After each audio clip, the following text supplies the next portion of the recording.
Félicitations à Monsieur le Président fraîchement élu, mais ce vote massif est aussi l'expression des nombreuses attentes des populations.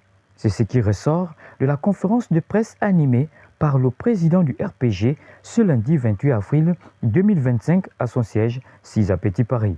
Si le président du RPG, Laurent Angué-Mesui, félicite le nouvel élu à 94,85% et se reconnaît dans son projet de société, le Rassemblement pour le Gabon vient à travers cette conférence de presse féliciter son Excellence Brice Clotaire Oligui Nguema pour sa brillante élection à la tête de la République gabonaise.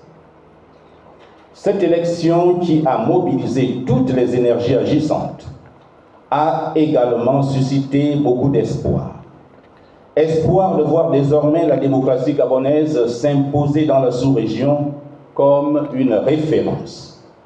Espoir aussi de voir le Gabon se reconsidérer véritablement avec lui-même, avec des années de déchirement et de crise. Espoir enfin de voir toute l'Afrique faire sienne les valeurs de la démocratie, de liberté, de droits de l'homme et de paix sur toutes ses formes.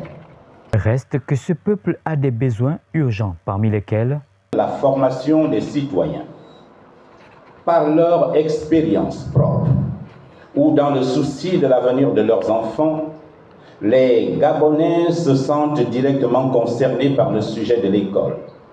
Et si les difficultés d'insertion sur le marché du travail conditionnent de plus en plus les exigences, voire les inquiétudes vis-à-vis de l'enseignement, c'est aussi et avant tout le signe d'attente toujours plus forte.